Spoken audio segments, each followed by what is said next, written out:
ರಾಜ್ಯದಲ್ಲಿ ಮತ್ತೆ ಪ್ರತ್ಯೇಕ ಲಿಂಗಾಯತ ಧರ್ಮದ ಕಿಚ್ಚು ಜೋರಾಗ್ತಾ ಇದೆ. ವೀರಶೈವ ಮಹಾಸಭಾ ವರ್ಸಸ್ ಲಿಂಗಾಯತ ಮಠಾಧಿಪತಿಗಳ ಜಟಾಪಟಿ ಜೋರಾಗ್ತಾ ಇದೆ. ಇದೇ ವಿಚಾರಕ್ಕೆ ಕಾಂಗ್ರೆಸ್ನ ಕಲಿಗಳು ಖಂಡ್ರೆ ಮತ್ತು ಎಂಬಿ ಪಾಟೀಲ್ ನಡುವೆ ಬಿರುಕು ಮೂಡಿದೆ. ಇಬ್ಬರೂ ಕೂಡ ಒಂದೇ ಧರ್ಮದ ಅಥವಾ ಒಂದೇ ಸಮುದಾಯದ ರಾಜಕೀಯ ನಾಯಕರು. ಅವರಿಬ್ಬರ ನಡುವೆ ಒಬ್ರು ಲಿಂಗಾಯತ ಬೇರೆ ವೀರಶೈವ ಬೇರೆ ಅಂತ, ಯಾರು ಎಂಬಿ ಪಾಟೀಲ್. ಮತ್ತೊಂದು ಕಡೆ ಖಂಡ್ರೆ ಅವರು ಹೇಳ್ತಾರೆ ಇಲ್ಲ ಇಲ್ಲ ಎರಡೂ ಕೂಡ ಒಂದೇ ಅಂತ. ಸೊ ಇಬ್ಬರ ನಡುವೆ ಈ ವಿಚಾರಕ್ಕೆ ಇದೀಗ ಬಿರುಕು ಮೂಡಿದೆ.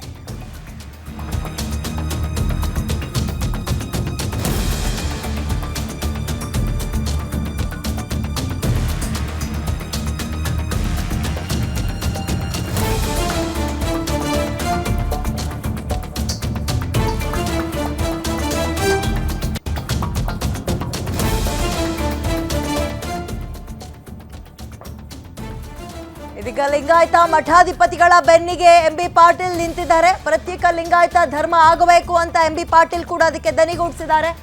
ವೀರಶೈವರು ಲಿಂಗಾಯತದ ಒಂದು ಭಾಗ ಅಷ್ಟೇ ಅಂತ ಎಂಬಿ ಪಾಟೀಲ್ ಅವರ ವಾದ. ವೀರಶೈವ ಲಿಂಗಾಯತ ಎರಡೂ ಕೂಡ ಒಂದೇ ಅಂತ ಖಂಡ್ರೆ ಅವರು ವಾದ ಮಾಡ್ತಾ ಇದ್ದಾರೆ. 2017ರಲ್ಲಿ ಸಿದ್ದರಾಮಯ್ಯ ನೇತೃತ್ವದ ಸರ್ಕಾರದಲ್ಲಿ ಕಿಡಿ ಹೊತ್ತಿತ್ತು, ಮಕ್ಕಡೆ ಮಲಗಿಸ್ತು ನೆಕ್ಸ್ಟ್ ಎಲೆಕ್ಷನ್ಗೆ. ನೋ ಡೌಟ್ ಇದೇ ವಿಚಾರಕ್ಕೆ ಸಂಬಂಧಪಟ್ಟಂತೆ ಲಿಂಗಾಯತರು ಬೇರೆ ವೀರಶೈವ ಬೇರೆ ಅಂತ ಹೋದ್ರು, ಪ್ರತ್ಯೇಕ ಧರ್ಮ ಅಂತ ಹೋದ್ರು. ಕಾಂಗ್ರೆಸ್ಗೆ ಅದು ಸರಿಯಾದ ಪೆಟ್ಟನ್ನೇ ಕೊಡ್ತು. ನೆಕ್ಸ್ಟ್ ಬಿಜೆಪಿ ಬರುತ್ತೆ ಅಲ್ಲಿಗೆ. ಸೊ ಇದೀಗ ಮತ್ತೆ ಕಾಂಗ್ರೆಸ್ ಸರ್ಕಾರ ಅಧಿಕಾರದಲ್ಲಿದೆ. ಈಗ ಇದೇ ಕಾಂಗ್ರೆಸ್ ಸರ್ಕಾರದಲ್ಲಿ ಒಂದು ಲಿಂಗಾಯತ ಅನ್ನುವಂಥದ್ದು ಜಾತಿ ಅಲ್ಲ, ಅದು ಒಂದು ಪ್ರತ್ಯೇಕ ಧರ್ಮ, ಹಿಂದೂ ಧರ್ಮಕ್ಕೆ ಸೇರಲ್ಲ.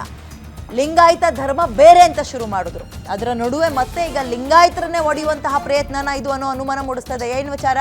ವೀರಶೈವರು ಬೇರೆ ಲಿಂಗಾಯತರು ಬೇರೆ ಅಂತ. ಮಠಾಧಿಪತಿಗಳಲ್ಲಿ, ಸ್ವಾಮೀಜಿಗಳಲ್ಲಿ, ಸಮುದಾಯದ ರಾಜಕೀಯದವರಲ್ಲಿ ವಿಪರೀತ ಗೊಂದಲ ಇದೆ.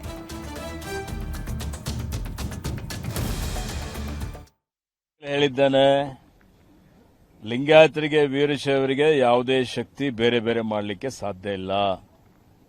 ವೀರಶೈವರು ಲಿಂಗಾಯತರು ಒಂದೇ ಅನ್ನುವಂಥದ್ದು ಶತಾಯುಷಿಗಳಾದಂಥ ಪರಮಪೂಜ್ಯ ಶಿವಕುಮಾರ ಮಹಾಸ್ವಾಮಿಗಳು ಈಗಾಗಲೇ ಹೇಳಿದ್ದಾರೆ. ಅದನ್ನು ಎಲ್ಲರೂ ಒಪ್ಪಿಕೊಂಡಿದ್ದಾರೆ. ಹೀಗಾಗಿ ಈಗ ಪ್ರತ್ಯೇಕ ಧರ್ಮದ ಬಗ್ಗೆ ಇವತ್ತು ಅಖಿಲ ಭಾರತ ವೀರಶೈವ ಲಿಂಗಾಯತ ಮಹಾಸಭೆ ಮೊದಲಿನಿಂದಲೂ ನಮ್ಮ ಆಚಾರ ವಿಚಾರ ಇವತ್ತು ಈ ಒಂದು ಸಮುದಾಯಕ್ಕೆ ಪ್ರತ್ಯೇಕವಾದಂಥ ಜಾಗತಿಕವಾಗಿ ಮನ್ನಣೆ ಸಿಗಬೇಕು, ಸರ್ಕಾರಿ ಸೌಲಭ್ಯಗಳು ಎಲ್ಲರನ್ನೂ ಒಂದೇ ವೇದಿಕೆ ಮೇಲೆ ತರಬೇಕು ಅನ್ನುವಂಥ ದೃಷ್ಟಿಯಿಂದ ಇವತ್ತು ಪ್ರತ್ಯೇಕ ಧರ್ಮ ಕೊಡಬೇಕು ಅಂತೇಳಿ ಕೇಂದ್ರಕ್ಕೆ ಹಲವು ಬಾರಿ ಮನವಿಯನ್ನು ಸಲ್ಲಿಸಲಾಗಿದೆ. ಅದು ಇಲ್ಲಿವರೆಗೆ ಗುರುತಿಸಿಲ್ಲ, ಮಾನ್ಯತೆ ಸಿಕ್ಕಿಲ್ಲ. ಜನರಲ್ಲಿ ಒಂಥರ ಏನೋ ನಾವು ವಿಭಜನೆ ಮಾಡ್ತಾ ಇದ್ದೀವಿ ಅನ್ನೋಂಥ ರೀತಿಯಲ್ಲಿ ಬಿಂಬಿಸಿದ್ರು. ಈಗ ಆ ರೀತಿಯ ಪರಿಸ್ಥಿತಿ ಇಲ್ಲ, ನಾವೆಲ್ಲರೂ ಒಗ್ಗಟ್ಟಾಗಿದ್ದೇವೆ ಅನ್ನುವಂಥ ಮಾತನ್ನು ನಾನು ಮತ್ತೊಮ್ಮೆ ಹೇಳಲಿಕ್ಕೆ ಬಯಸ್ತೇನೆ. ಸರ್ವೋಚ್ಚ ನ್ಯಾಯಾಲಯದಲ್ಲೂ ಇದನ್ನು ಪರಿಗಣನೆ ಮಾಡಬೇಕು ಅನ್ನೋಂಥದ್ರ ಬಗ್ಗೆ ಪರಿಶೀಲನೆ ಮಾಡಲಾಗುವುದು. ವೀರಶೈವರು ಮತ್ತು ಲಿಂಗಾಯತರು ಒಂದೇ ವೇದಿಕೆಯಲ್ಲಿ ಸೇರ್ಪಡೆ ಆಗದ ಇರೋದಕ್ಕೆ ಹಿನ್ನಡೆ ಆಗ್ತಾ ಇರುವಂತದ್ದು ಅನ್ನೋ ಮಾತುಗಳು.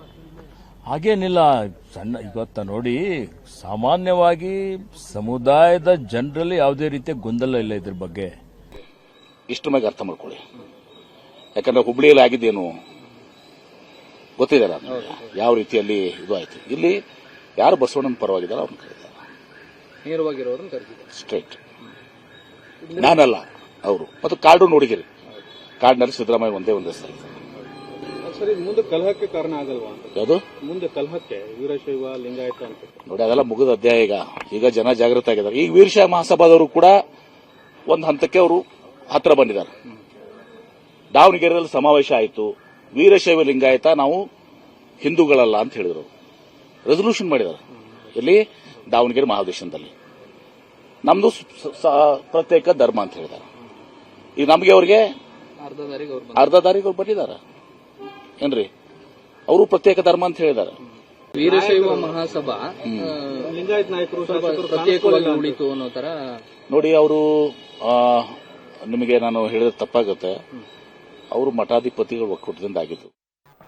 ಓಕೆ, 2017ರ ಸಂದರ್ಭದಲ್ಲೂ ಕೂಡ ಸಿದ್ದರಾಮಯ್ಯ ಅವರ ಸರ್ಕಾರ ಇದ್ದಾಗಲೇ ವೀರಶೈವ ಬೇರೆ ಲಿಂಗಾಯತ ಬೇರೆ ಅನ್ನುವ ಪ್ರತ್ಯೇಕ ಧರ್ಮದ ಕೂಗು ಕೇಳಿ ಬಂದಿತ್ತು ಮತ್ತು ವೀರಶೈವವು ಬೇರೆ ಲಿಂಗಾಯತ ಬೇರೆ ಎನ್ನುವಂತಹ ಮಾತು ಕೇಳಿ ಬಂದಿತ್ತು. ಅದರ ಬೆನ್ನಲ್ಲೇ ದೊಡ್ಡ ಪೆಟ್ಟನ್ನು ತಿಂದಿತ್ತು ಇದೇ ಕಾಂಗ್ರೆಸ್ ಸರ್ಕಾರ. ಮತ್ತೆ ಈಗ ಕಾಂಗ್ರೆಸ್ ಸರ್ಕಾರವೇ ಅಧಿಕಾರದಲ್ಲಿದೆ, ಅದೇ ವಿಚಾರ ಮತ್ತೆ ಚರ್ಚೆಗೆ ಬರ್ತಾ ಇದೆ. ಜನರು ವಿಪರೀತ ಗೊಂದಲದಲ್ಲಿದ್ದಾರೆ. ಮಠಾಧೀಶರು ಒಬ್ಬೊಬ್ರು ಒಂದೊಂದು ರೀತಿಯ ಸ್ಟೇಟ್ಮೆಂಟ್ ಕೊಡ್ತಾ ಇದ್ದಾರೆ.